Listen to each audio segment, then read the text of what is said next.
We continue now at the top of Daf Lamed Hey and Beis in Meseches Bava Kamma. This is Bava Kamma Daf 35b. The Mishnah continues discussing a case where there are 3 ox and 3 shores. 2 of them are chasing after one, and the ones that are chasing, the owner of each one says to the other one, it was your ox that actually caused the damage. So the Mishnah says, Shneim Peturim, the Mishnah says they're both patur. Rashi explains, Shneim Peturim, the Tarvayu Madchule, because each one can push them off. Each one can say, it wasn't my ox that damaged your ox, it was the other person's ox that damaged your ox. And the Mishnah continues, Im hayu shneim shel ishecha. Now, what if the 2 oxen that were chasing the other one, what if they both belong to the same person? So then shnehem chayavim. So then they're both chayiv. Rashi says shnehem chayavim mefarish b'Gemara. The Gemara will explain what that phrase means, that they're both chayiv. Haya echad gadol ve'echad katan. Let's say one of them is big and one of them is small. Hanizik Omer, the Nizik says, Gadol Hizik, that it's the larger one that caused the damage. V'hamazik Omer lo ki ala katan Hizik, and the Mazik says, no, it's actually the smaller one that caused the damage. And Rashi explains, Gadol Hizik, the larger one caused the damage, v'yesh begufo shava chatzi nezik, meaning it's worth chatzi nezik. We're talking about a tam over here. A tam pays me gufo, you're never going to pay more than the tam is worth. So the Nizik wants to say it was the one that was worth more that caused the damage, and there's enough to cover the chatzi nezik. And the Mazik says, no, katan Mazik, the animal that damaged your animal was actually the smaller animal. Utmei hakatan tikach, you can take the value of the smaller animal, umoser chatzi nezek tafsid, but the rest of the chatzi nezek you have to lose out. So again, the nizik is saying the gadol was the one, and the mazik is saying it was the katan. Or let's say echad tam v'echad muad. Let's say one of the animals that the mazik has is a tam, and the other one's a muad. Hanizik Omer Muad Hizik, the Nizik says that it was the Muad that caused the damage. V'hamazik Omer Lo Keel Tam Hizik, and the Mazik says no, the animal that caused the damage was my animal that's a Tam. Again, Hamotzi Mechavero Olavaraya. If a person wants to collect from another person, he has to bring a proof. In this case, the Nizik is going to have to bring a proof that it was either the larger Tam or that it was the Muad that caused the damage. Hayu hanizak and shnayim. Let's say you have the animals that were damaged. There are 2 of them. Echad gadol ve'echad katan. One is big and one is small. V'hamazik and shnayim, and also the animals that caused the damage. There are 2 of them. Echad gadol ve'echad katan. One is large and one is small. Hanizik Omer, the person being damaged, says gadol hizik es hagadol v'katan es hakatan, that the large animal damaged the large animal, and so there's enough to cover, and the small animal damaged the small animal, and again there's enough to cover the damages from the animal itself. V'hamazik Omer, but the mazik says no, it's the opposite. Ki ela katan es hagadol, it was a smaller animal that damaged the larger animal, and there is not enough in the smaller animal in terms of value to cover the chatzi nezek. V'gadol es hakatan, it was the larger animal that damaged the smaller animal, so that animal can cover that chatzi nezek, but it's a small chatzi nezek. Or you could have a case like this, echad tam v'echad muad. Let's say one of them is a tam and one of them is a muad. Hanizik Omer muad hizik es hagadol. The nizik says that it was the muad animal that damaged the larger animal. V'tam es hakatan, and it was the tam animal that damaged the smaller animal. V'hamazik Omer, and again the mazik says no, it was the opposite.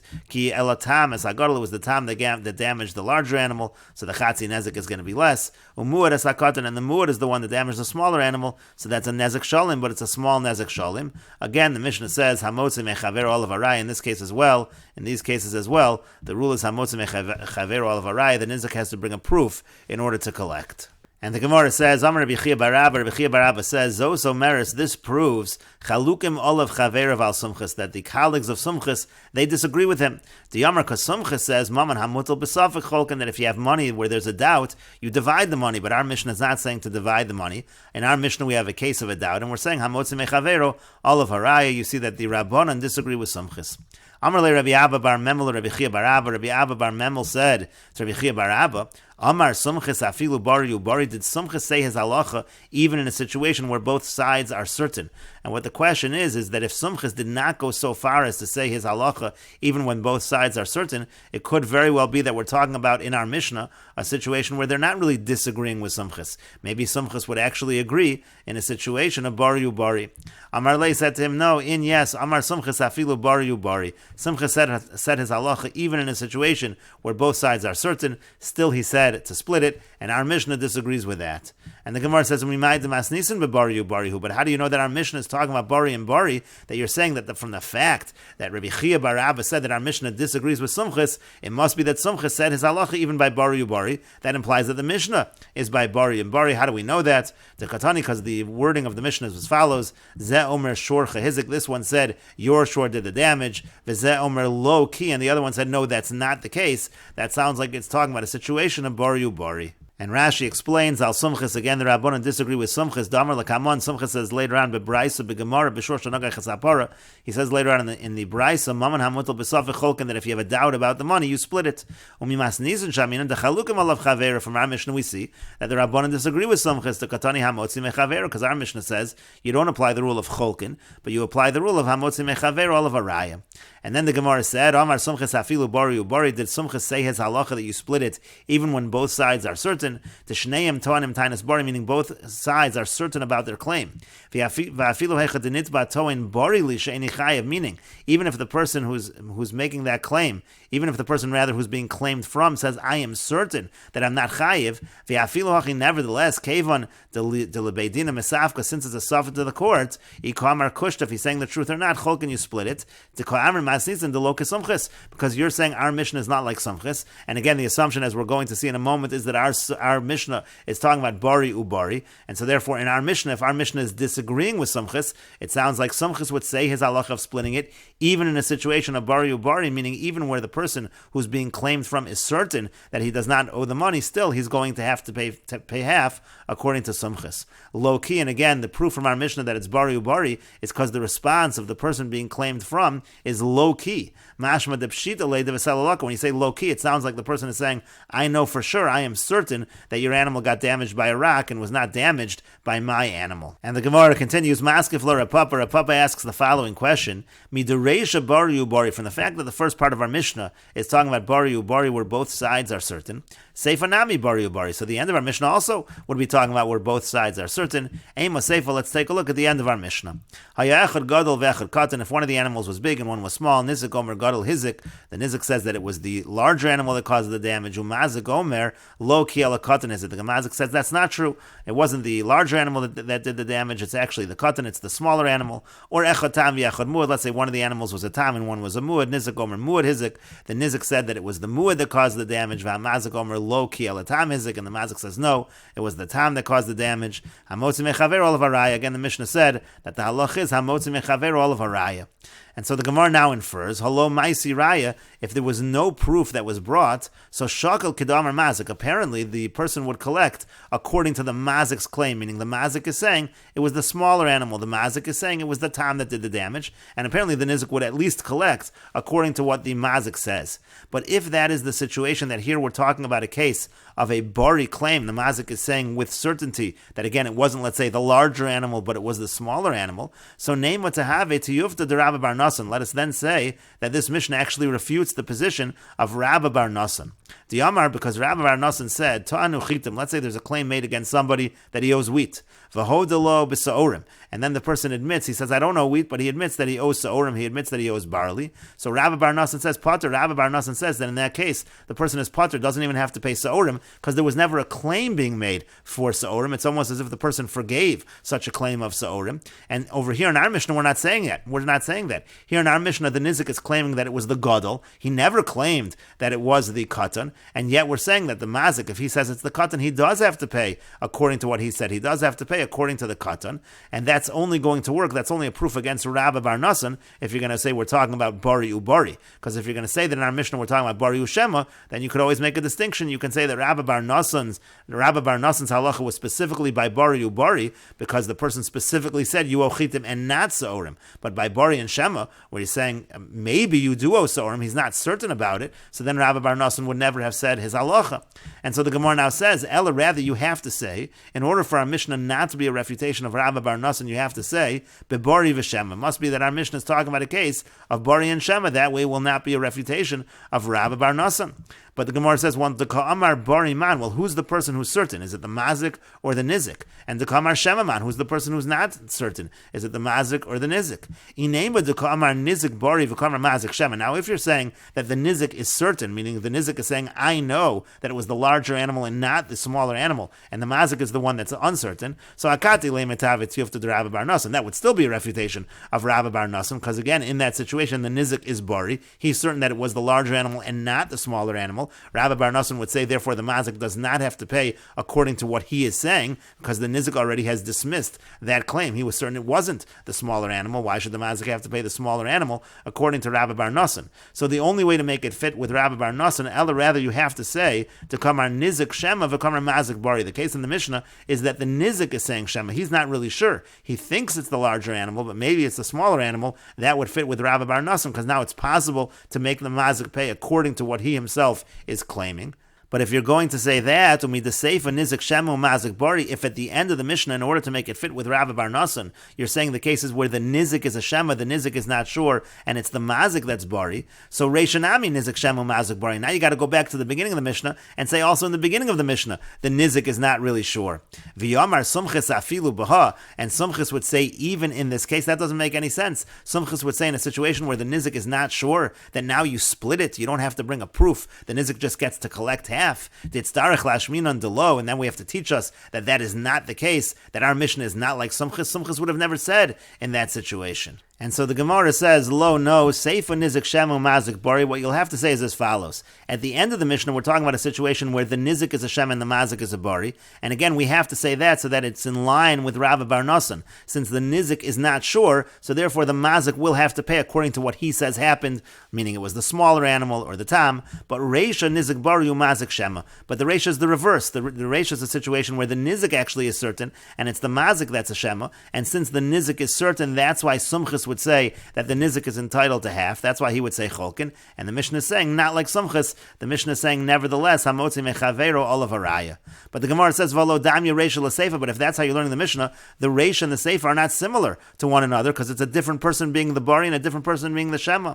And the Gemara says, amri bari v'shema shema bari chad milsi. If it's bari shema or shema bari, the fact that you're reversing who is the shema or who is the bari, it's all really one thing. That's not considered different. But bari shema bari, but to say that one part of the Mishnah is bari, and one part of the Mishnah is shema bari, that would be problematic. That would be trei milininu. That would be two totally separate things that we want to avoid. And Rashi explains Potter, again, according to Rabba Bar Nosson, in a situation where the claim was chitim and the person admits to Sa'orim, he's Potter even from paying Afmid Me Sa'orin. He doesn't even have to pay the value of barley. Amar Le Toveya Lav Sa'orin Yahavilach, because the person making the claim is saying it wasn't barley, but it was chitin. V'achuli Mochel Gabe, essentially he's been Mochel the Sa'orim. That was Rabba Bar Nosson's Chiddush. And the Gemara then went on to say, Reisha dekamar mazik shema v'nizik bari, that will say in the Reisha we're talking about a situation where the mazik is shema and the nizik is bari, the nizik is certain. V'hasam amar sumchis, and there we'll say that sumchis says, shahora kocho shel nitva, that the person being claimed from now has a weaker position because the mazik is a shema. V'cholkin, and there sumchis will say cholkin. V'yasu rabbanan lashminan, and the rabbanan are coming to teach us, no, deliolam yad nitva al yona, that the person who's being claimed from always has the upper hand, and we say hamotzi mechavero olav haraya. But Sumchis would not necessarily go so far as to say by a situation of bari and bari that we would say to split it. And so then the Gemara asks, "V'halo da'ami reisha l'seifa." But if you're saying that's what we're talking about in the reisha, that the mazik is a shema and the nizik is a bari, and the seifa is the reverse, that the mazik is the bari and the nizik is the shema.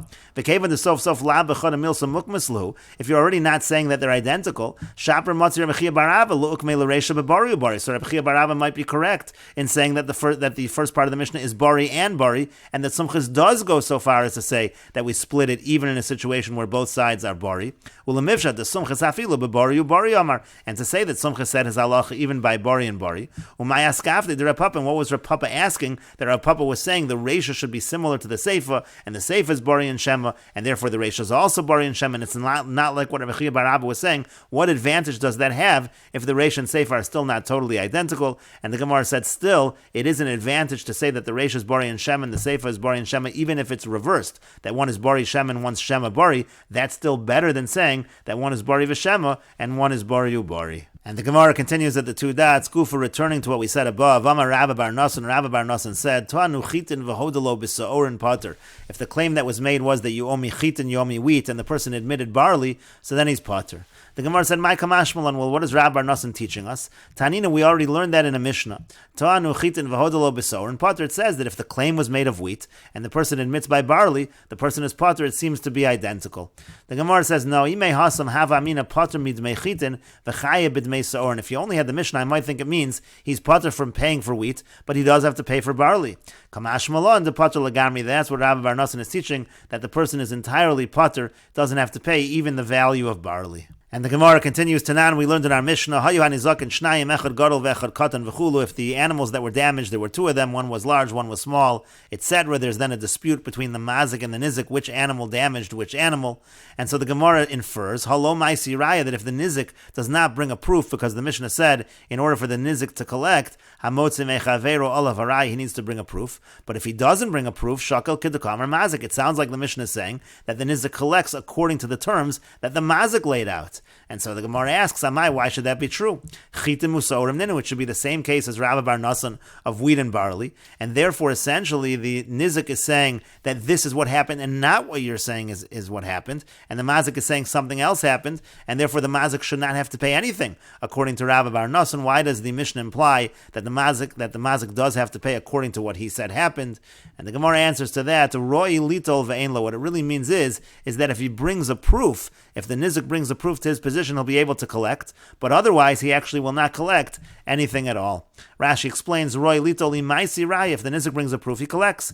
V'ein lo ilo maisi, but he gets nothing if he does not bring a proof. The Mishnah does not mean to say that he collects according to what the mazik said. V'lo tidok mina kidok hadayak. Don't try to make the inference that you are making.